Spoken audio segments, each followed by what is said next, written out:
G'day everyone, welcome back to Zero Access Footy episode number 3. We have finally decided after a week of time away, we need each other in the studio. This is a good looking studio this week. I don't need you. Never say that again. Right as I said that, by the way, your light is having an absolute moment over there. But look, the set design is looking very, very nice today. And so I'm hopeful that you guys will find it and appreciate the effort we put into this time. But we've got a lot of footy to talk about. The first proper weeks of football. It was so good to have it back. I had nerves. Yeah, you I have. very rarely have nerves. Because you have hope. Your team has hope. No. Yes, you do. Yes, you do. Well, your team has hope. Maybe not anymore. We'll talk more about that as we get into our opening round review. But first off, I want to quickly talk to you guys once again about our tipping competition. It is still taking in submissions, so be sure to jump into the competition over on ESPN Footy Tips. It is going to be linked in the description as well. We've got over 40 members going at the moment, which is great to see. But of course, we'd love to have more. Get yourself a chance at some cash prizes. So be sure to join us over there. It would be great to see you. That is all we have to talk about for that. We'll get into positions and get names going as the weeks go on. But just our final reminder before we start looking into the names. So with that being said, I know you love that phrase, producer. We've got ourselves the opening round. Brilliant, Game 1. Man. Oh, it was brilliant. Yeah. I loved it. I watched this game with a Carlton fan. Of course. It was one of the peak experiences of footy viewing ever. Ever. You really love like Carlton pain or Vic clubs pain. I feel like brilliant. Yeah, all Vic clubs, you enjoy seeing them in pain. It's to be fair, I think that feeling is mutual towards everybody. Everyone is cool with their other Victorian clubs Absolutely being completely pumped. Yeah. Well, but very interesting game. It was almost the exact opposite as the way I thought it would go. Very almost, but I mean, eventually it swung the way everyone expected with a massive 12-goal term from the Sydney Swans. Yep. So with this game, I want to talk very briefly about what were the changes made and the initial changes made for Sydney to get over the top towards this game. First half, shocking. Quality was genuinely VFL level. Like superstar players, any player. Logan McDonald looked like he'd never played a game of football before. Errol Goulden, Chad Warner, Isaac Heaney were not in it. And I think that was Sarong was actually the best player for that first half, I reckon. I genuinely think Carlton had coached extremely well in the first half. Yeah. They had put Ollie Hollands, who had played last year and the last couple of years in the defensive half, they'd put him to Errol Goulden and he had tagged him beautifully. Had 8 touches and was ruining my multi, right? Completely. Jesus Christ, don't bring Took him completely out of the game. They had George Hewitt on Isaac Heaney. He had 3 touches in the first half. Hewitt had 14. Completely nullified him. Warner wasn't in the game. They had set up the game beautifully, even if it wasn't a good viewing experience. Then in the second half, they just decided, don't need the tag anymore. Guess what happened? Errol Goulden had about 15 touches in that second quarter alone. And guess what happened? They kicked 12 goals in a quarter. It's almost like they were trying to lose. in layman's terms, I guess. But my point being, I think these guys were expecting a change from Sydney's game plan. So they tried to counteract that before they even got to it. Yeah. They changed up their plan, like predicting a change up from Sydney. But all Sydney did was play their usual style of football. Yeah. The way that they've been wanting to play, which is attacking through the middle, I believe is how most of their damage was done. It's just a lot of their cleanliness and their nerves just blew by after that. Yeah. And so I think Carlton almost beat themselves, in a sense, in that third quarter. But it's fair to say that, I mean, the Charlie Curnow addition is helping everyone in that forward line. Like, everyone Justin McInerney with 3 goals. He give him his credit. Arguably was best on. Very arguably. Like, I mean, he had honestly, a ripper. He was the one who sort of gave that cleanliness in that third quarter whilst Heaney and Goulden started to get going. He was the one who gave him an end product, basically, and he was very good. I will say, I was kind of impressed with Carlton. And then Sam Walsh looked fantastic. You remove that one quarter, and it's actually not that bad. Yeah. And when you consider how much talent they had lost, I think it's pretty impressive that they were able to stick with them for 3 quarters. And it's not going to be that bad for them. It's not going to be that bad. I think if they play like those other 3 quarters, it could be a really competitive year. It's just, those lapses is not hope. They hope it's just a one-off, if we're being completely honest, against a team we expect to be pretty good this year. So good on the Blues, I guess, for putting up a fight for 3 quarters, but a big win for Swans that may not have told the full story. Yeah, Sydney will probably do that a lot of games this year where they'll just stick with it and then 1 quarter go bang and you can't stick with them. But we'll move on to the Friday night matchup, and this was a scary game for the entire league, I feel like. Despite the obvious injuries that gave the result that we saw, Gold Coast ended up beating Geelong by 56 points. I think I had tipped a 53-point win for Gold Coast, so I saw this coming, but it did not feel like a 56-point win. This felt like damn near a 100-point win. Wasn't good. Up until the third quarter, they were up by 79, I think, at 3-quarter time. These guys were on track for a 100-point win. These guys were all over them. And then a few garbage time goals here and there towards the end helped Geelong make it look a little more respectable, like very, very little respect that they got from this one because they were monstered for 3 quarters. This was scary to watch and headlined by Christian Petrarca, clear best on ground for me. Yeah, absolutely. He was phenomenal. He will be such a good fit for this Gold Coast team. He's fitting. He is fitting. He is just a piece that is working. And sure, it's easy to say that anyone could fit in such a talent-filled side, but Petrarca seemed to elevate everyone, and he's already showing those leadership qualities that you would hope from a guy with that much experience, that much success in his career. You'd hope to bring into a club like this who is looking to find that level of success. He fits in, and he dead set looks like he looked like the vice captain of the club. He was phenomenal. I mean, just the ability for him to go forward and hit the scoreboard, and then also for him to mentor the likes of Leo Lombard and Bailey Humphrey, who was phenomenal in that first half. Big on Humphrey, that one. Was huge to be able to hit the scoreboard as well as he did. He kicked 4 goals, 2, I think, in the end, which was ridiculous. So, Petrarca's just going to be a cheat code for them. Yeah. And he'll just mentor every other sort of upcoming top 5 draft pick that they're going to get every single year. There was some names on the other side. I have not paid attention all that much to Tanner Bruin because he was out all last year. But he looked pretty all right. He did. I think he got himself around the ball. 31 possessions is great.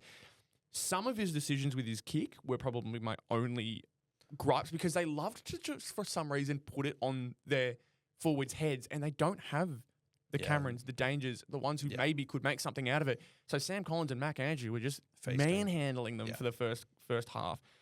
So though the kick decisions from him weren't great, but it was his first game back. And so to put 31 possessions on the board is a fantastic result. Absolutely. Max Holmes got himself involved as well. There were a lot of players who just did their regular thing, and maybe they've just been inflated because they actually did win the last quarter. But I think the biggest negative for them is Bailey Smith. Yeah. He looked a bit out of it for the most part. He got a bit lucky with some of his goal assists too because, again, the same problem where they'd boot it on their head, but it'd just work out in that scenario. So Smith had some moments, but I think they were despite some of his choices and selections. So there's clear improvement and there's clear ways that Geelong will get themselves back on the horse, but it's just not the start they wanted by any means. Again, it's the continued issue of the ruck and the midfield that just weren't getting it done. Gold Coast just were able to get their hands on it first, and when they're that talented, you're not going to be able to stick with them for long enough. They had a very, very tough first game. It's clear to say so. Don't count them out just yet, but it's not the step they wanted. Absolutely. Our first major upset, I think, we both predicted the other side. Yep. GWS beating Hawthorn by 27 points. Wow. I didn't know where the class would come from. It came from all the kind of spark plug blokes. So shout out Clayton Oliver. He had a pretty decent game. Jake Stringer with 5. Jake Riccardi, fantastic with 3. Even Stephen Cornelio with 22 and 2. Like players who you kind of needed to step up and provide the lift that they didn't have with their outs. They went ahead and did so. I'm good teams excited for what this team can do. Good teams always find ways to win. And I think that's a thing for GWS. They've just found some pieces here and there to be able to, to be fair, no one expected Jake Stringer to kick 5 goals 4. No. Not at all. I don't think people realised he was out of contract until he kicked 5 goals 4. And then they realised, he's playing for his contract. Yeah. Right? So I think that's a big thing. Jake Riccardi had some good moments as well, and he'd just been a sort of okay player for the last couple of years. Hadn't really burst out onto the scenes that many people thought he could have. Yep. So I think that's a bit of a thing there that could be hopeful for them. Especially without Cadman, I think that forward line functioned relatively well. Yeah.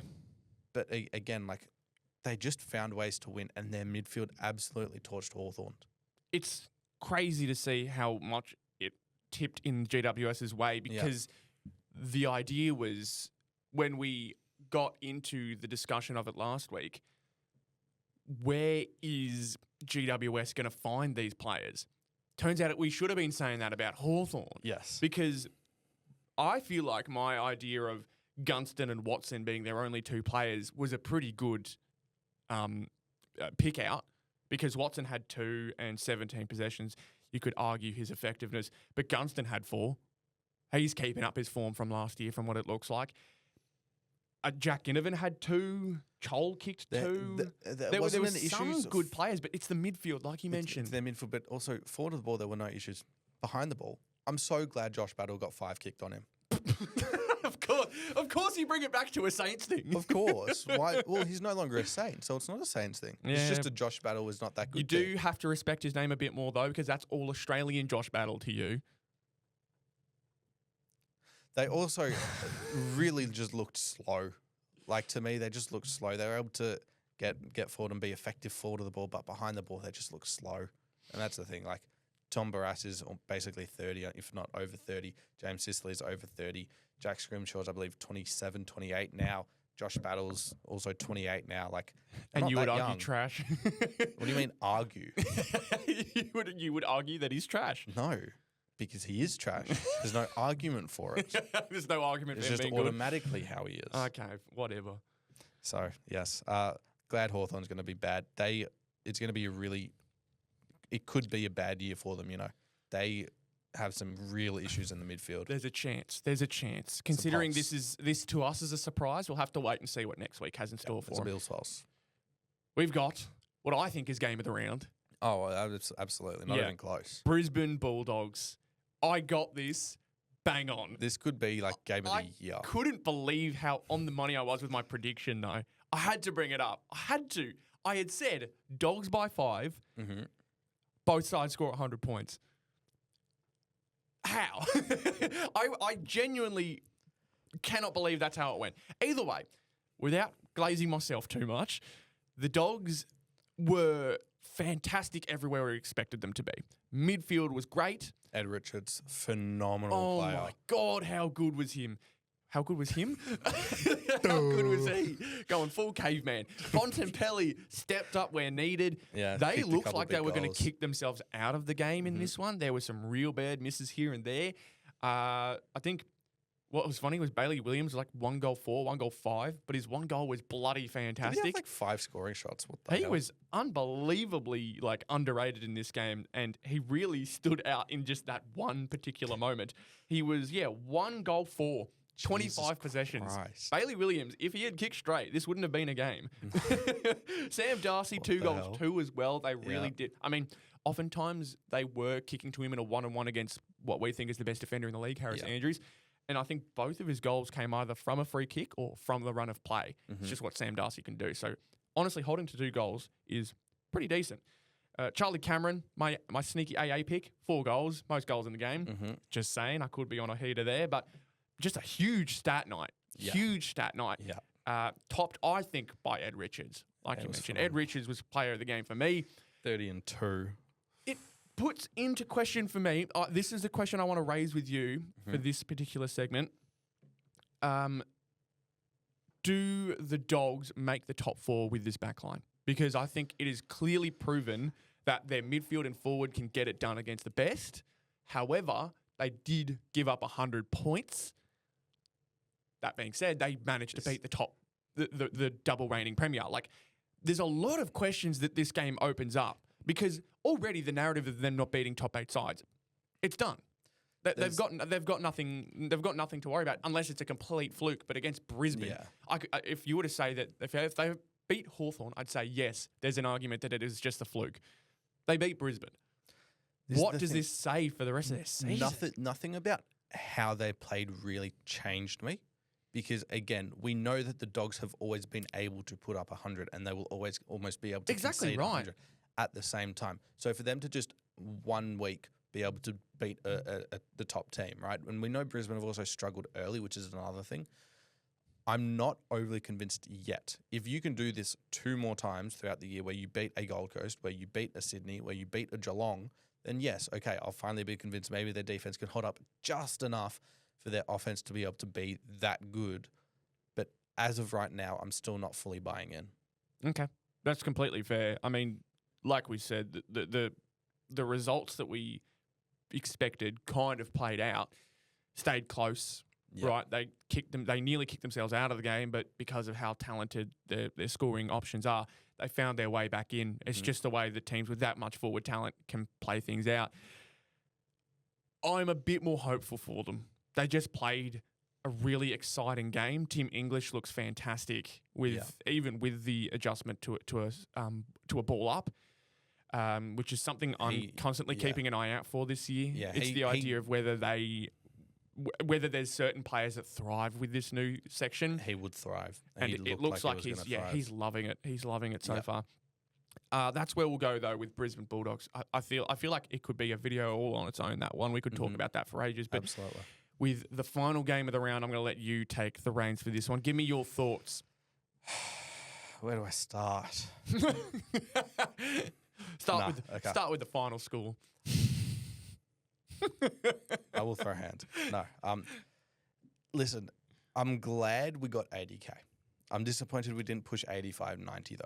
So first of all, good on the crowd for getting down there. It was a fantastic atmosphere. I think A1, you got to give it there. The idea of having a big Melbourne game, obviously an opening round, really worked. Looking at the game, it wasn't the best quality. I think from either team, it wasn't fantastic. I think Pies set up a lot better to win this game in a one-off than what St Kilda did.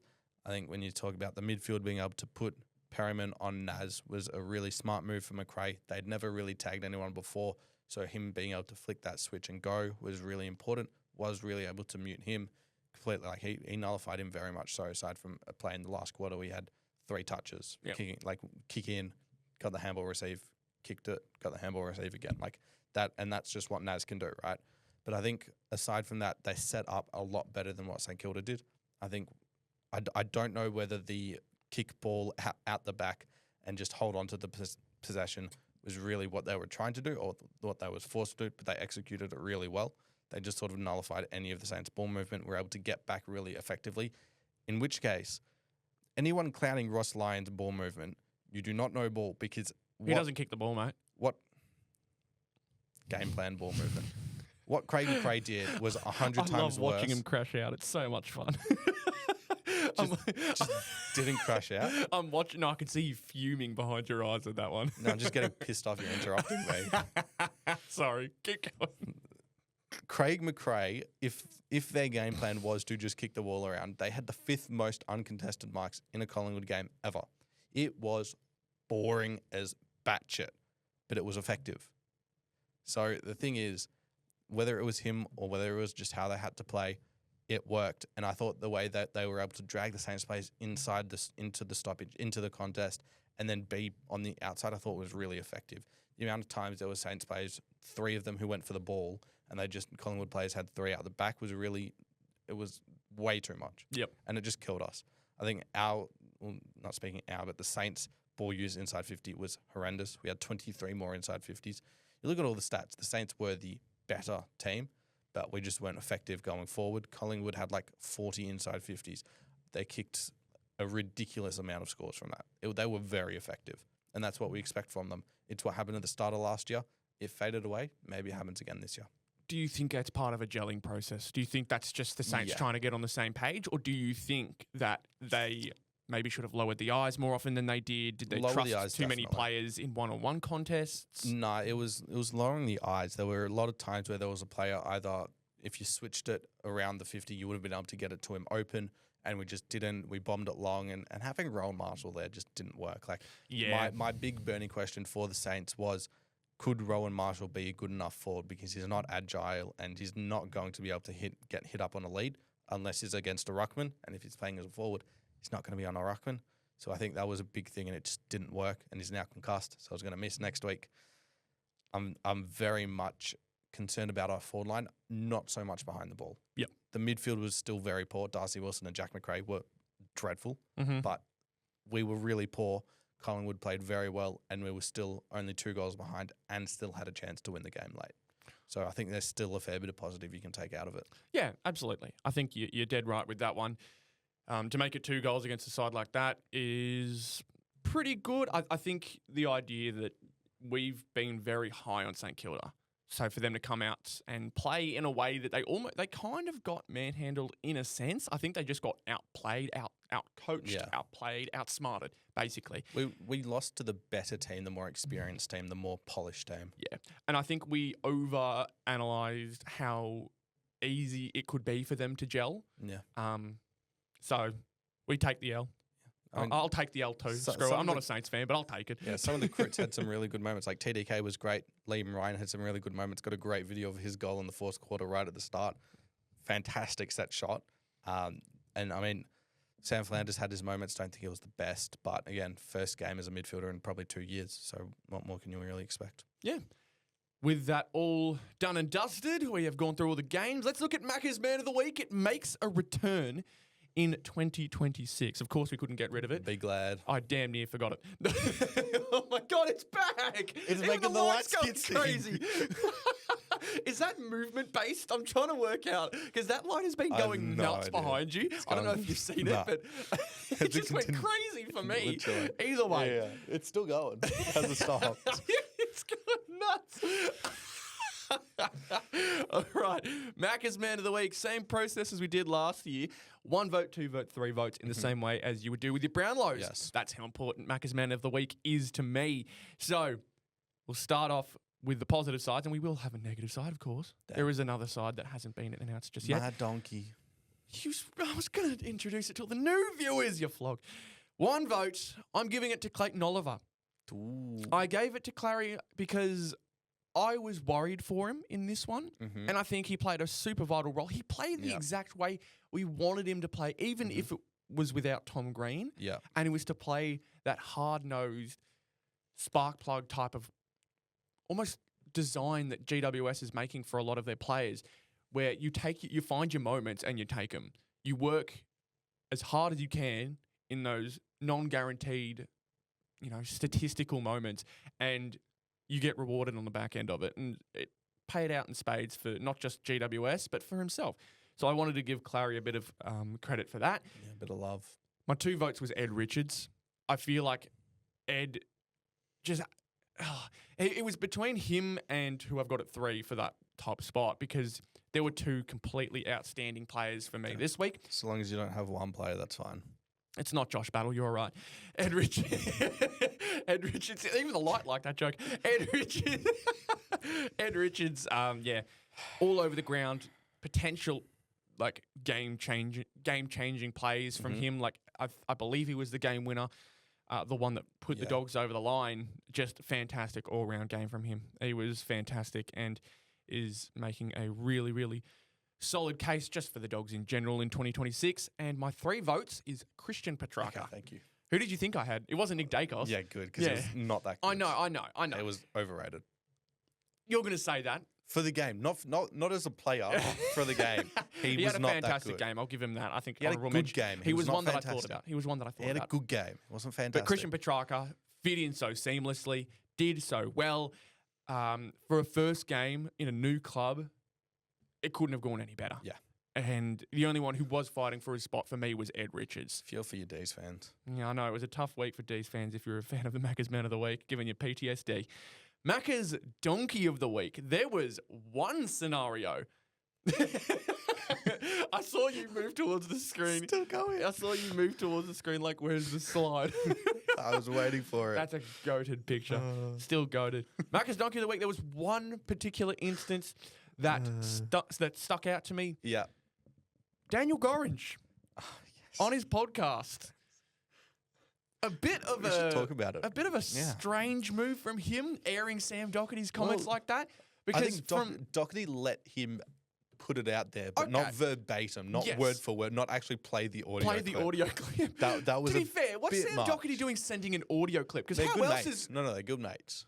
No, I know they're good mates, but I'm saying, why is he playing the audio clip and not saying it? Yeah. So he can at least Yeah. make sure that what is going out there isn't like what he said. Yeah. Because he used some harsh words for He's Carlton. not wrong. Yeah, but the problem He is not wrong. He's just come off of retiring. You'd hope that players like that are being a bit more positively impactful. But he knows it better than anyone else. That doesn't matter.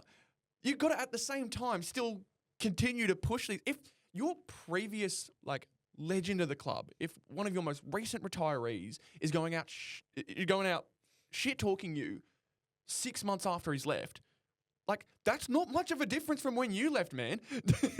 I think he knows that. I don't think there was any issue with that. He basically said that was the exact same issue as last year, where they're just a good contest team, and aside from that, everything falls to shit. Here's the thing. You can be critical of your club. I don't think anyone's got the problem with that, but the way he's put it is just not helpful for anyone. No, I agree No with that. one. I agree with that. So he's absolutely allowed to be critical. Just describing it as an effing shit show is a completely different way of doing it. You know what is a fucking shit show? Oh. Carlton's back office now giving him the boot from an Oh, event yeah. is hilarious. That is the weakest piece of thing I've ever seen from a club. Because first of all, he's not wrong. So it's not like he said something wrong and you just said, oh, now you're just talking for the sake of talking. What he said is right. He's lived it. Yeah. He's lived that for 10 years. So he knows it better than anyone, right? Let him vent. Second of all, it wasn't him that aired it. He never meant for it to go public. Yeah. So that's the other thing. It wasn't him that put it in the media. Understood. Who would you say wins the donkey more here? Is it Dan or is it Sam? I reckon Dan's got it. Actually, no. Give it to the Carlton board. If we're doing a 3-2-1, it's Carlton board gets the 3 votes, Dan gets the 2, and then Sam gets the 1. 3-2-1, wanting Macca's donkey of the week as well. Unbelievable. I've now got the bar set really high for the rest of the year, for God's sake. But that is all the comments for opening round.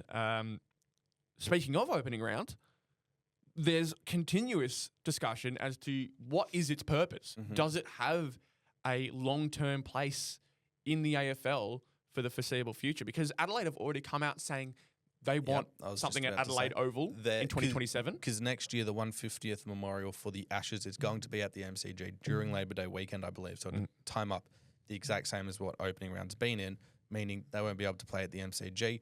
Adelaide come in, basically say, hey, give us a kick now. I mean, they've got gather round, so I don't think they will get it necessarily. It's not guaranteed. No, it's not guaranteed. The bigger question is, should it stay or should it go? What are your thoughts? The original purpose of opening round was to get into the New South Wales and Queensland the northern markets. states. Basically extend out from just Victoria, because of course Victoria has been where most of the footy happens, and their idea was we want to get the outer states of Victoria involved as soon as possible into the AFL season, and especially because the NRL moved a few of their games to Las Vegas. Yeah. So they're taking up their spot basically as a way of, or trying to at least. That was the goal. That was the goal. AFL were dumb and said, okay, we'll do it when you guys are in Vegas. And then they were already back from Vegas by the time opening round started. Yeah. So and not only that, they're now playing games in Victoria in opening round. Yep. When I saw that, I went, well, then what's the excitement for Carlton Richmond? I'm worried for that game. Carlton Richmond is always a fantastic one. Yeah. Always fantastic. And it's the first game. It's usually the first game in Victoria. It has been until this year. Is that excitement going to be there? I'd say maybe. You'd get it from Richmond. Would you get it from Carlton? I guess it's just dependent on how many went to the SCG. Yeah. Well, I don't think there would be too many Carlton fans who'd be that good, happy about this season that they're going to the SCG. Do you think if they did Richmond-Carlton, or a game similar to Richmond-Carlton, if something similar happened, say Carlton played West Coast and they got beat by West Coast in round 1 for their opening round matchup, they then come back to Victoria after a game has already been played in Victoria, Carlton fans' hopes are already in the bin. Do you believe Carlton fans are showing up to that round 1 matchup? For the first half, yes, just so they can boo them when they leave the tunnel, and then they'd leave during the third quarter. Well, then ticket sales will be fine. Yeah, exactly. Yeah. Carlton fans do normally show up, just they often leave to boo. But yes, I think in terms of the gather round in general, the initial idea for it has now very clearly passed. Yeah. So now you're just doing it for the sake of doing it. Which I don't like. No, I think why are we doing it now? I get the idea to grow the game, but I heard recently that the funding 10 years ago for the Northern States, I think specifically in Sydney, was $14 million a year. That was the budget the AFL allocated. Now it's $17 million a year. So within a 10-year period, in trying to grow the game, they've only allocated $3 extra million when the game's grown very significantly in that time period, right? How can you then consider, okay, this is where we'll go with it? There was very little advertising. There was very little incentive to try get more people to these to opening round games. So why continue with it? I was listening to Eddie Maguire, and I don't think he said this publicly, but he said this at an event that I was lucky enough to go to. Here we go. ZAF exclusive. He wants just a full round, just a regular round 1, but you do market the game specifically. So you have the Northern States, but you have them playing each other. So you have GWS versus Brisbane, for example. I'm getting word from our producer that Code reported this. Okay, so Code did report this, but Eddie Maguire basically said, have each individual state play a different opponent of that state. So WA would play a South Australian team. It'd be Fremantle versus Port Adelaide, and then you'd have West Coast versus Adelaide. And you do basically a round robin over 4 years where they each switch, but you don't have the derbies playing each other. You just switch it where it's home and away for each team. You do the same for the Northern States, and then you'd have some big, bad Victorian games. And that would bring in the crowd, like Collingwood, Carlton. Carlton. Or Carlton, Richmond. Just keep going with Carlton, Richmond. Or Hawthorn, Essendon, stuff like that. You'd continue with that. And you'd be able to draw in the crowds both here and interstate. North probably North, us. I was going to say North would probably find a way to get a bye, wouldn't they? Probably deserve a bye. Nobody, let's be real. You're probably giving the team you play a bye by giving them an automatic win. I don't like right. My negativity of my side. I really need a big performance this weekend from my boys. We'll get into that later. So his idea was basically have a regular round 1, but just market it better. And that is absolutely what they should do. There is no reason. Sorry, producer Ethan is currently putting bangers in the GC, but he just invented rivalry round. Well, no, because rivalry round is very different to what I'm saying. Rivalry round isn't just Hawthorn Geelong. It isn't just Carlton Collingwood. What I'm talking about is you go St Kilda Geelong. That's not really a rivalry round. You go North Melbourne Hawthorn. That's not a rivalry. But it'll get a crowd. It'll get something. So it is different, but you market it as something big.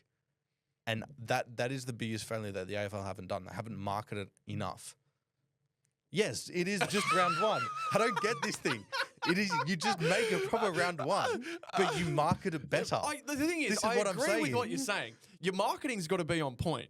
And they've gone so far off the original marketing of opening round that it just doesn't make sense anymore to have it. So, make it a round 1 where you generically theme it as like a rivalry type scenario.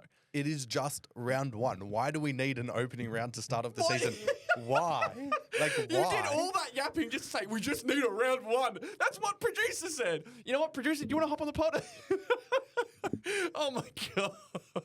Look. Why am I getting flamed for saying what you agree with? No. Because... my point is I agree with you, but you said it in a really, really... I said it through Eddie Maguire's way. What do you mean? Yeah, fair enough. I get Eddie Maguire's non-reported words that Code then reported on. Yeah. There you go. Well done. The premiership called everybody. I'm going to get bashed after this episode. I'm getting bashed. Let's go to Behm Tribunal task. We didn't have... slides, but okay. We're going to Behm Tribunal task. I feel like Behm's going to be on it for striking me and going to get 5 weeks off the pod, but let's see what's on the tasks this week. It's reinvented. Is it just... Nothing's changed. It's that good that it doesn't need to be changed. Okay. But it's just good to have BTT back in the studio. Best segment in all of AFL. Yes, it sure is. So we'll start off with Jai Newcomb. It was a preseason 1. My hot take before the season started was that the entire thing would be scrapped. I'm surprised they haven't already scrapped it based off of how bad they've already been. So, sling tackle, basically, they called it. John Newcomb tackled Ed Richards, surprisingly, only 2 votes. Didn't get 2 weeks. Got the 1 week, apparently. Was graded initially as careless, medium impact, and high contact. The high contact technically was there. They argued that at the tribunal. It took 25 minutes. And they upheld that, but what they didn't uphold was the impact. They graded that to low, again, after the 25 minutes. Again, there wasn't 2 actions. It wasn't like he slung him. It wasn't a separate action that got him to ground. So I think in terms of this, the fact that once again we have separate bodies to grade this just pisses me the fuck off. Please scrap it. I'm seeing a bit of like... it undermines every single decision. The entire point was, okay, we're going to not allow, body wax anymore. That's going to be scrapped. That's automatically a week. All this has happened with pushing players into marks. That's all been changed. But they can't change the systems that have failed them continuously. It is just stupid as dog shit. You're really high on this hot take. Do you even feel like it's a hot take anymore? It shouldn't be. It just shouldn't be. Like, I feel like everyone actually thinks this, but it just doesn't get said. Good decision in the end, but why did it have to take so long to get there? Yeah, why did it take 25 minutes arguing the semantics of it? Yeah, basically. Yeah. So, Brisbane then. 3 players got suspended. Yeah, it was a wild Brisbane night. It was. There was arms thrown everywhere. Yeah. So, we'll start off with Zach Bailey because this is the one that Brisbane are not challenging, which will be tonight, I believe, when recording this. I hope we get this out on normal time, which we should be able to. He was graded a 1 week suspension, intentional conduct, low impact, high contact. He basically got tackled over the boundary line and then went bang into the back of the bloke's head. Intentional, yes. High, yes. This should be graded higher than low impact. And the only reason Brisbane didn't challenge it, in my opinion, is because it was graded as low. If you want to talk about acts that you don't want in the game, give this a proper penalty because this is the exact act you don't want persisting in the game. You cannot just, when you get tackled over the line, whack someone with your elbow in the back of the head. Yeah. Because if he actually got proper contact, it could have been bad. It would have been a lot worse. Yeah. So I think this one was technically correct, but should have been worse. And the only reason they didn't challenge it was because they were glad that he didn't get more than 1 week. Next, we'll go to Darcy Gardner. Also only got 1 week. They have challenged this. This was graded as careless conduct, medium impact, and high contact. It was essentially a front-on body blow, in a sense. It was a very strange act. To Aaron Norton. I remember that, yeah. Free kick was paid 50 metres as well. I understand that. It's not part of the rules, but it's a really weird thing for them to grade as a suspension. It is careless. I could argue it could be intentional, though, because what else was he trying to do? But the issue is I don't think it was high contact. I don't think there was any actual contact made to the head. Yeah, I don't think so either. I think it was to the body. Yeah, it was to the body. So my thing is, I like the way that they've suspended this because it's not something you want in the game. But the way they've gone about it is wrong because this is closer to a body whack rather than it is to hit blow to the else head, or yeah. a blow to a head where you bump someone in the head. It's very different to that. So I think this should have been intentional and low impact rather than careless and medium. Both result in a week, so the result is fine. But I think the way they could have worded it, the way they could have processed it, should have been better.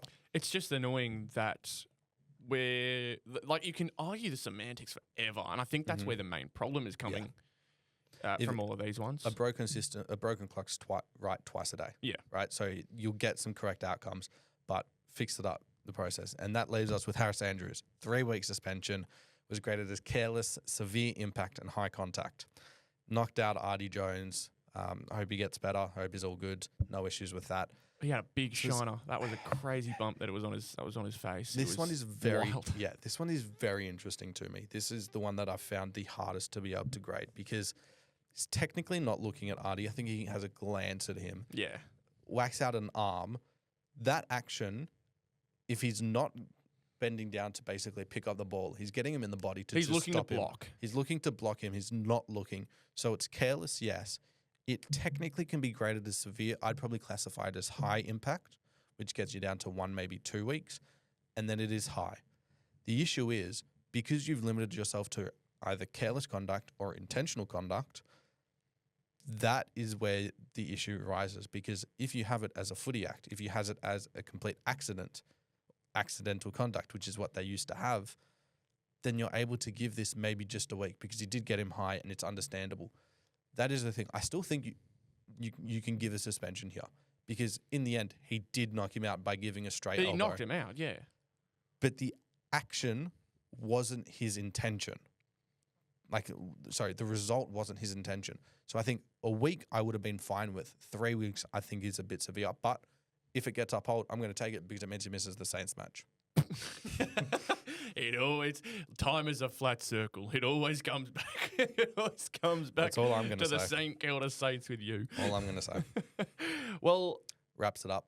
The severe impact side of things of that one in particular is the one that interests me the most because I would argue severe, knocked out, potential concussion, very much visible damage. I'd say that is a severe impact for sure. But I mean, that's not something I'm really going to properly argue about. See, had you been graded as accidental, severe, and high, that borders 1 week. Anything accidental that isn't severe should be graded as not a suspension. But if it's 1 week, if it's severe, 1 week, and that's perfectly fine to me, at least.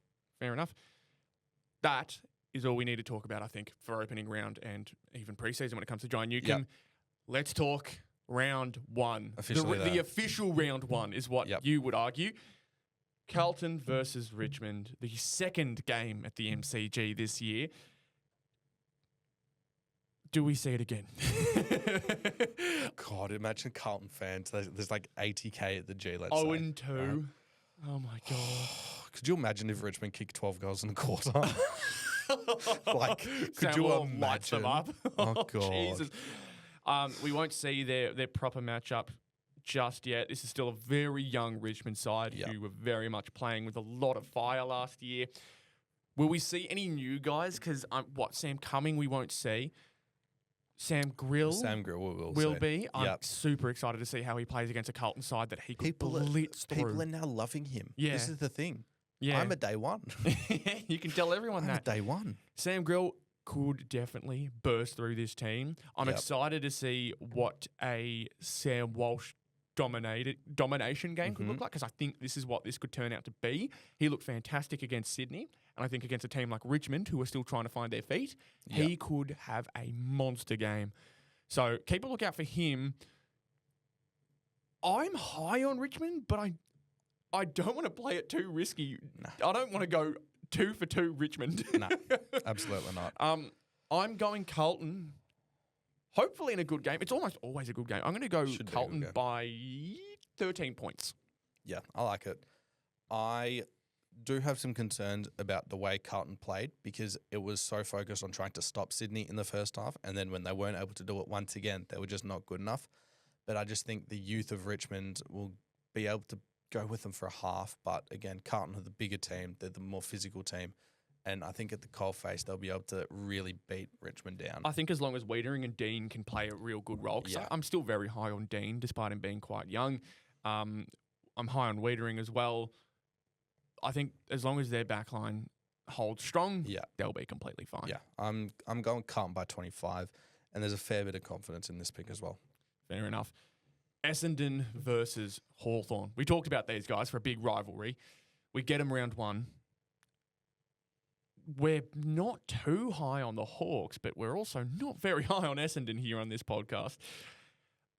I am leaning Hawthorn's way still, but I feel like I have been maybe sleeping on a few players for this Essendon side. This has huge upset potential. Oh, very much so. But again, we've been very, very against the Bombers up leading into this season. To tip them to win their round one matchup against Hawthorn would go against everything we've said in this offseason. Were we just lying to our audience? Could you imagine we tip Essendon every week. YouTubers and people on the internet lying? Could you imagine that? You're brain dead. What's going on behind your eyes? Why are we talking about this? I'm so confused. As in, we've been really low on Essendon, and we've been lying about it the whole time, and we actually think Essendon are the best. Or we just think Hawthorn have turned to shit. I don't know if they've turned to that bad. GWS at their top of the top is still really good. They're still a pretty formidable team with a structure. Essendon, I don't think are. I would say Hawthorn take this by 30. I don't know. I don't trust Hawthorn enough. The fact that they allowed GWS to score 122 points on them is poor. Yeah, that's a good point. The fact that their midfield, again, without Tom Green in there for GWS, got beat up consistently. Lloyd Meek did not look very good with the new ruck changes. That's all I'm going to say. Lockie Blackiston did. I have put more faith in Essendon on this one than I do with Hawthorn. Unbelievable. I am going, if I were to give like a percentage, it's 55% Essendon, 45% Hawthorn. It is literally as close as you can get. I'm tipping Essendon by 3 points. Oh my God. Oh my God. Zach Merritt kicks a goal after the siren. Absolute cinema. Absolute cinema. No, I won't go that far, but You think it's going to be an Essendon win? think Essendon win. I do think Essendon give Hawthorn a shock up the bum. All right. Let's go to Saturday. Western Bulldogs versus GWS at Marvel. This is a very interesting game. GWS, I think their strongest part of their team is their forward line. So that could give the Dogs problems. I think the Dogs are just too talented everywhere else, though, to allow the Giants. And Giants matched up to them last year, the only team in the top 8 who was poor against them. Yeah. Do we see a major change? Can they get the Orange Tsunami running? I don't think so. I don't think so. I think, the midfield, they won't be able to be as good against Hawthorn. And then the backline will really struggle against this Doggies unit. It's just like they whacked them by 90 or something last year. Yeah. I'm going to go Dogs by 40 here. It's going to be really hard to see it the other way. Dogs by 41 if we're being specific.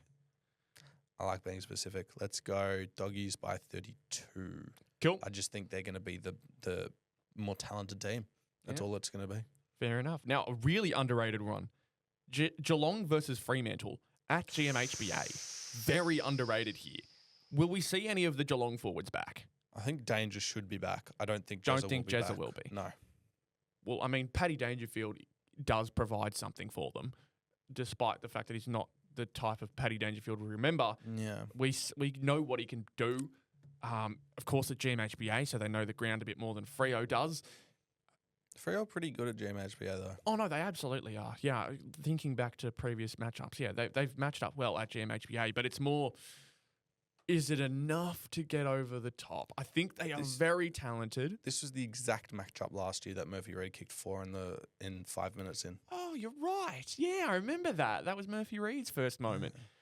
Oh. I mean, not that it's going to happen again. No. But the talent, I think their talent-wise, they could get over the top. Could you see Geelong losing twice in a row to start the year? With I feel their like outs, that's yes. never happened. But with their outs, yes. This is what I'm saying. It just feels like Geelong couldn't do it, but this is the year that it will happen. I think they're also in a little bit of a learning curve here. They're relying on certain players who haven't had the amount of pressure on them for a good while. Like they relied a little bit on Ollie Henry to do stuff. Ollie Dempsey needs to show up outside of garbage time. I'm sorry. He has kicked 4 fraudulent goals on back-to-back games. Yep. The grand final and opening round. 4 fraudulent goals. So Did kick the first goal in the grand final, to be fair. 3 fraudulent goals, all right? I'll give you 3. Either way. 3, take it or leave it. 3, take it or leave it. I'm taking it. Geelong, I think, are going to be 0-2. I'm going Freo by 16 points. I've got Dockers by 17. Oh, we were close. Oh, we're very close. Sydney That's versus strange, Brisbane. Though, Yeah, I mean, 0-2 Geelong is a very weird thing, but I think it's just circumstantial. I'm praying. Super You know circumstantial. that one KD meme? Yeah, I think. Poor knowledge. Wrong channel. Sydney versus Brisbane. We've got the 2024. What a clash. Yeah, I know. This is going to be They great. have hit every single game so far. I know, it's too pretty bad good. we're going to have to get through Northern Port. Shut up. Sydney versus Brisbane. Sydney versus Brisbane is the 2024 grand final rematch, and you'd say that Sydney are at the height of their powers once again. They cannot have a slack moment like they did against Carlton. They're not going to survive that. Brisbane will they be without Hugh McCluggage as well? Without McCluggage, without Bailey, Andrews, presumably. potentially without Andrews, Yeah, I guess potentially if he gets without off. Gardiner. There's a lot of potential outs, but we lot talked of about outs. their depth. Yeah, Does their depth survive Sydney? should be out. Like, I mean, McCluggage goes out. Oh, guess what? You bring in top 5 pick Dan Annable, the most ready-made player. Yeah. Right? Easy switch there. Harris Andrews comes out is the issue. You go to Darren Joyce. I do never want to see Darren Joyce go up against Charlie Kerner. that is getting forks and gouging my eyes out if I'm a Brisbane Lions fan. Yeah, it's not a great matchup. And then if Gardner goes out as well, that's another key defender out. Without Jack Payne, without Tom Doedee still. Yeah. So it's grim. it is looking grim. If all the suspensions get upheld, I'll still teeter towards the Swans regardless. I'm going Swans as well. I think that the Swans have shown a bit of a click, and we know what the height of their powers can look, even if it is against Carlton. 12 goals in a quarter is just fantastic any way you look at it. It shows that their midfield's working really well, and it shows that their forward line is finding some form. Yeah, so absolutely. Give Sydney a... Oh, I kind of don't want to go close. I kind of want to go 30. I'm going to go Sydney by 28. I've got Swans by 29. Are you joking? Dead set. I wrote that down before you said anything. Are you kidding me? I'm not joking. We've been like right on the money together. Oh. Man, great minds think alike. Collingwood versus Adelaide at the MCG. Adelaide's first proper test. It's not a crazy, scary forward line to defend with all their outs, but it's more the fact that Adelaide are another team with a midfield problem. Adelaide have quite memorably matched up quite nicely against the Magpies for the most been part. Good games. They've either played up to Collingwood or played down to Collingwood in certain times, is what I've found. And then vice versa for Collingwood, played up or played down. But it's just not looking good for Adelaide, is it? No. And when you consider Darcy Moore and Jeremy Howe could potentially be back, I believe Howe should be. Sorry, Moore should be. I don't know about Howe. I think that gives enough to Collingwood based on what we saw in the opening round. Oh, my God. Collingwood are going to be 2-0. Hey, at least Geelong are 0-2. Same as you Hawthorn. got your positive. So, you know, I'm I'll suffer with a Pies win if it means Hawthorn are 0-2. We'll go Pies by 5 points. I can't give them that much. I'll go Pies directly by 10. I'll double you. All right, fair enough. Now, the big matchup, North versus Port Adelaide at Marvel Stadium. How many do you reckon are showing up to this one? Banger of a game. I hope so. Banger in that North win by 100 plus, but, you know, we can only dream. This is a battle of the bad. Battle of the bad? Not even battle of the mids. Not battle of the bridge, not battle of the mid, battle of the bad. Battle of the bad? Port are going to whack you guys. For God's sake. I didn't want you to say it because I annoyingly kind of see it. Yep. I really do see it. Yep. I think the Port midfield could get over the top of us. I know that North midfield is probably the best thing. If their forwards, I think, are the best part of North. But midfield is decent, but they don't compare to Butters and Rosie at their best.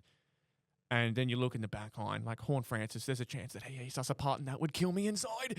But they've got Georgiades. He's going to be a tough scalp for whoever plays He'll on kick him. 10 at this stage. Oh, no, the first 100 plus, isn't it? I reckon his odds of kicking 4 goals are like $2 maybe. Stop bringing it back to sports bet, man. Shows, man. Shows.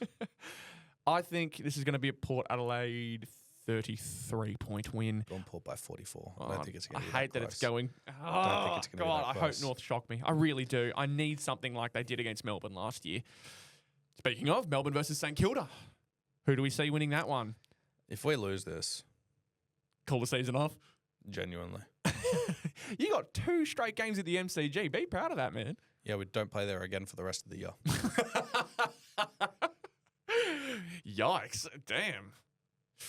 Guess Melbourne are just that much of a We show. have to win this. You really do. It's not even close. We have to win this. And the thing is, I think we've been really harsh on Melbourne.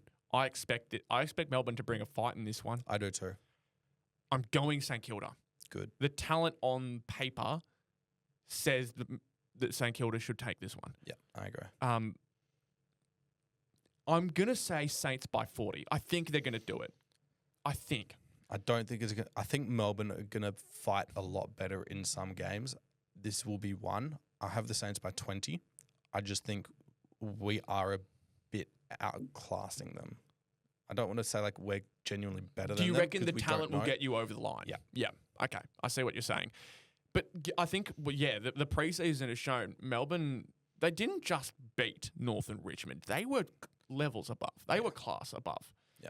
So it makes me double check my 17th placement of them, very much so, unless something completely falls apart. Mhm. Let's go to the final game, though. Gold Coast versus West Coast. Oh, People First Stadium as well. This will be the first 100-point game. I think so too. I'm going to go Gold Coast by 120. Do you Go see by that? 120? 101. You reckon it's just going to squeak over? Yeah, like if there's a world Here's the thing, where Gold West Coast Coast would, show that they can take the... They absolutely are capable of putting the foot off the gas for a bit because they've got the game in the bag. I don't think West Coast can capitalise on it though. That's Yeah, the exactly thing. right. That's the thing. It'll be just fun to see these guys play for the first time. Keep it up tight, Willem Dersma. It's just an awful first match. God, if Gold Coast lose this, oh my God. I seriously do not. Do we want to make a deal here? If Gold Coast lose this game, what do I do? Do I shave my head? Do I shave my Can you head? go bald over like everything here? Yeah. Hair, beard, mustache, everything? If Eyebrows? no, Yes. no, Yes. no, we are not doing eyebrows. I need the eyebrows. If Gold Coast lose to West Coast, I will shave my head. Deal. I'll give you $10 if Gold Coast beat West Coast as well by more than 100. Okay, I can take Deal it that way. Can you face the camera? I will shave my entire head if West Coast beat Gold Coast. I will do it. Yeah? Is that happy? You happy with that? Beautiful. That is the perfect way to finish off the I episode. think that works perfect though. What are you going to do? I told you I'm going to give you $10 if they win by 100. What if they lose? I just want to make it clear. You suggested that. Yeah, well, I thought you guys were going to join me on this, right? Let me be clear. Rhys did it himself. Well, that's an exciting way to finish off the episode. Can't We're we- all going to be waiting for that one. Can we do it live next week? Oh, I really want to. I could be working. I could I've be got working. a pair of clippers next week. Oh my God. Either way, we'll keep you guys updated with all of that. We'll let you all know. But be sure to leave a like on this one and join the tipping comp. Just as a heads up, join the tipping comp if you haven't already from the start of the episode. Be sure to follow us on Spotify if you listen to us over there. Be sure to subscribe to us on YouTube. Follow us on all our socials. And I appreciate you all very, very much for tuning in. Thank you very much. And I'll see you all in the next week's episode where hopefully I don't lose all my hair. Goodbye.